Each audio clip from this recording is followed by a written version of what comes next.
salaamaaleykum président Abdou maa ngi lay ziar bu baax waaw maa ngi jégalu xawoon jàpp tuuti rek mais comme convenu mun naa def message boo xamante ni mën nga ko partager ak ñëpp jo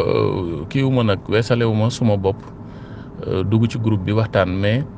li ma ciy bañ mooy jot gi très sincèrement te ku ci nekk dina jaadu nga accordel ko temps bi nga ko war a accordel yëpp ci laaj ak ci tontu mais da di groupe whatsapp yi ni muy demee doo mën a tontundoo ñëpp te koo tontuwul xëj na mën na am nu mu gisee agenda yi tamit du bokk parce que moment bi nit di tëdd di noppalu kii mu ngi liggéey kii mu ngi def leneen ak leneen ce qui fait que temps boobu xëj na bi ngay am temps kenn ki du am temps wala moom bi muy liggéey yow yaa ngi noppalu lu ci demee noonu day tax doo mën a tirer en longueur pour def un débat interactif mais li nga ma laaj te mu soxal caxar gi yëpp nag dafa tombeek ñu mën ko waxtaane ci groupe whatsapp li tax ñu mën ko waxtaane mooy information yi am ci équipe municipale yëpp dafa am lu ci nekk rek nu ko yoon tërale bu dee wàllu budget am na nu ko yoon tërale ca commencé débat d'orientation budgétaire bi ba ci présentation compte administratif dafa am nu ko yoon tërale ci wàllu xibaar loo xamante ne ni diggante acteurs yi ko seq muy maire bi di conseils municipaux yi di population bi yoon dafa am nu mu tëralee xibaar bu ci nekk niñ ko war a doxale ak fi ñu ko war a jaarale ba tax na lenn li sax un conseil municipal sax am na ci jamono yoo xamante ni am na ci xibaar yoo xam ne moom mënu ko am wala bu ko amee maire bi moom moo ko def rek moo ko def ci coobare mais yoon tënku ko ci kon nit ñëpp xamee ne noonu la demee loolu dina neex a comprendre ci tey ministre des finances wala le président de la république bu sénégalais yëpp taxoon tey ne ko liñ la dénk wax ñu de A à Z nan nga ko gérer te jotul donc comme ni ñuy voté assemblée nationale loi de finances initiale loi de finances rectificative ak même loi de règlement après exécution du budget général donc noonu lay demee mais lii du wàllu budget donc wàllu projet la moo tax mën nañ ko waxtaanee fii parce que askan bi yëpp la soxal te jaadu na ñu leeral ko dari nag projet yi dafa am volet communication eggaguñu ci mais comme eggaguñu ci tamit du tere saa yu ci askan wi questionné woo rek ñu mën leen ko leeral yàlla suñu borom dafa def suufu xuroon boobu man maa ngi ci teg sama bët maa ngi koy xam bi nga xamante ne nii commencé naa dugg ci commune Caxar di waxtaan ak askan bi ma romb ko fa rombati ko fa jàpp ne sama conviction ma jàpp ne aj gi amalul njariñ kenn amalul njariñ ki ko ajoon amalul njariñ ñiñ ko ajal amalul njariñ askan bi donc yàlla mun naa def xaj na buñ ci defee ay waxtaan comme amalul njariñ ñun ñëpp ñu bokk d'accord ci xaj na def fi lu am njariñ loolu suñu borom dogal bi yàlla dogalee ñu nekk maire ñu am bind comme ni ñu bind ñu bari ñi nga xamante ni ñëpp ci bànqaasu état dañoo am ay projets yu ñuy jëmmal ci commune ñu bind agence grande muraille verte le directeur tontu ñu immédiatement ne ñu moom mën nañu defal vraiment une exploitation agricole bu mucc ayib li ma leen di wax ni nag mën ngeen di jàpp benn par benn te mën ngeen a am possibilité tamit woote ci agence yooyu wala direction yi parce que seen numéro mu ngi ci internet et tout acteur bu ma ci tudd rek bu ngeen defee effort di ngeen am information après mën ngeen vérifier ndax li may wax fii noonu la demee wala demeewul noonu donc agence grande muraille verte ñun ñoo leen njëkk a bind ñoom ñu exprimer ñu wax ñu nañu d'accord nañ mais da ngeen ñuy wax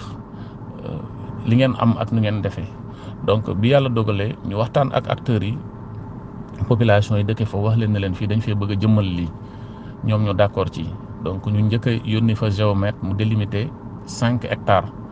pour projet wu agence grande muraille verte bi ñu déposé requête boobu yàlla suñu borom def agence grande muraille verte comme agence yëpp nag ñu am ponction budgétaire maanaam li ñu yéene woon def foofu mënatuñu koo def parce que dañoo def ponction budgétaire ministère des finances dafa dagg ci seen ay crédit alloué ko ci yeneen charge état ñun ñu def ay efforts yu bari ba jàppoon ne projet bi sax dootul mën a antu mais ñu rayante rek yàlla suñu borom def ñu gas forage boobu bi ñu gasee forage bi nag tombeek tamit yàlla suñu borom def ci coopération décentralisée ñu am ci un partenaire c'est-à-dire la commune de Osilo bi nekk ci région de Sardaigne en Italie discuter ak moom ba def lettre de partenariat après nag ñoom ñu porter un projet en région de Sardaigne ak Piemonte yàlla suñu borom def Caxar gagné projet boobu projet bi wax naa ko bind nañ ko bu toll ci 40 000 euros projet boobu c'est un projet agroécologique mais buy viser jeunes yi ak femmes yi projet boobu tamit war a am assiette foncière maanaam fu ñu koy jëmale comme yàlla dogal na amoon nañu yéene ci suuf soosu ak grande muraille verte ñu am ponction budgétaire année 2024 ñu nar a nekk tamit également ci année électorale ak yeneen donc ñun ñu ne on sera dans la continuité comme dañoo am yéene te tamit lii buñ koy jël dañ koy utaat ci yeneen suuf soo xamante ne xaj na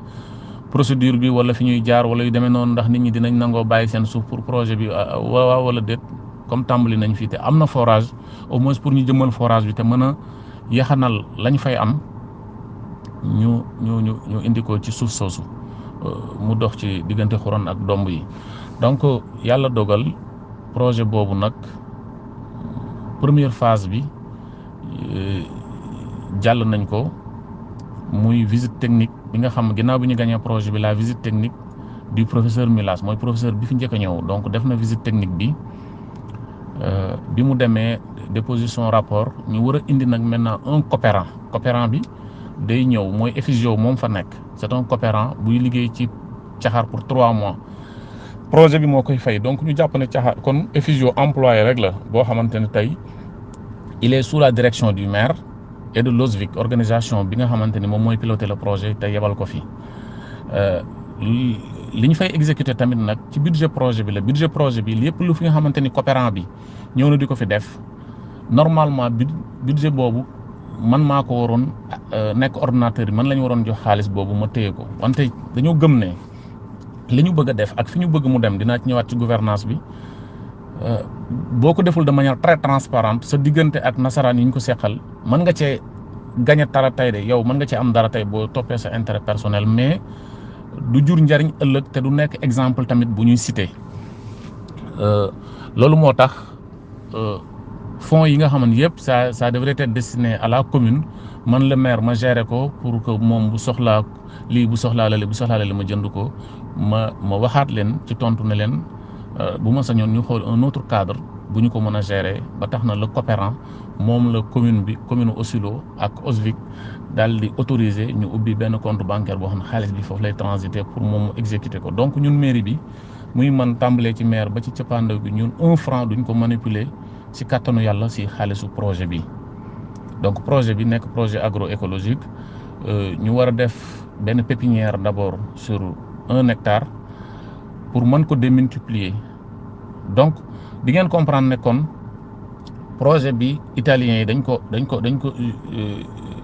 jumelé ak beneen projet bu ñu amoon te yàlla dogal problème mu crédit tax waa agence grande muraille verte defuñu loolu ñu war a def donc bu ñu defee pépinière bi nag volet formation bi soog a ñëw donc volet formation bi tamit projet bi dafa prévoir former ay cohortes loolu nag bu ñuy former dañuy xool Caxar ni mu structuré woo ñu fexe ba ñu bari participer ci formation yooyu pour ñu mën a am qualification à la matière de telle sorte que buñ koy démultiplier feneen wala bu amee initiative citoyenne keneen ku bëgg a defal boppam fekk na am na acquis yu tax mu mën ko defal foofu. deuxième volet bi mooy bu ko bëggee démultiplier feneen tamit pépinière bi dina développer lu tax intrant yi d'abord njëmbat yi ak yooyu ñu mën ko may su ko defee mu mën a exploiter bu nekkee ku dëkk Njaañ bu mi la wala feneen donc mu mën ko def. maintenant nag environnement immédiat mooy village yooyu wër donc ñoom ñooy gën a jege tool bi pour mën a exploiter li nga xamante ni moom lañ fay def donc tool bi c'est un bien communautaire donc tool bi suuf si Caxar moo ko moom amul dara lu nekk ci turu Masamba amul dara lu nekk ci turu Mademba option bi ñu def nag pour délibéré defuñu ci dara délibération defuñu dara parce que délibération dafay dugg maintenant ci li ñu naan cadre de gouvernance léegi nag suñu jëmalee projet bi ba pare ba mu des wàllu gestion bi mu dem su boobaa nag la ñuy xool cadre de gouvernance boobu fekk na projet bi volet communication bi mu dugal ci ñu war ko waxtaan ak askan wi war ko waxtaan ak équipe municipale bi yooyu yëpp ñu def ko su ko defee input ak observation yi gis-gis bi ci waa Caxar yëpp am ñu wax ko nga xam ne ñun ñëpp ñooy définir le même cadre de gouvernance bi ñu bëgg pour mu jëmmal ko parce que projet yu mel nii boo amee intelligence dafay war a dépasser cadre municipalité dafa war a nekk un bien communautaire boo xamante ni ëllëg d'ici 15 ans 20 ans italien wala ambassadeur wala keneen ku fi ñëw rek dina am mbégte ci dem visiter ji ko parce que dina xam ne kat doomu Italie kat jël nañ seen alal may ko gratuitement Caxar mais pérenniser nañ ko mais bu ñu fexee ba mu làng ak ñu taqale ko image équipe municipale rek xaj na ëllëg bu équipe changé te loolu day am àla kulli àll donc projet bi mën naa sauter wala boog yenn information yi maire bi moo ko yor du ko nangoo partager keneen ak keneen yooyu dañ ko écarter totalement donc loolu danañ ci ñëw ci cadre de gouvernance boo xam ne dañu bëgg mu nekk une gouvernance inclusive boo xam tous les acteurs seront imprégnés ñëpp dinañ leen xibaar lii nan la demee lee nan la demee lee nan la demee donc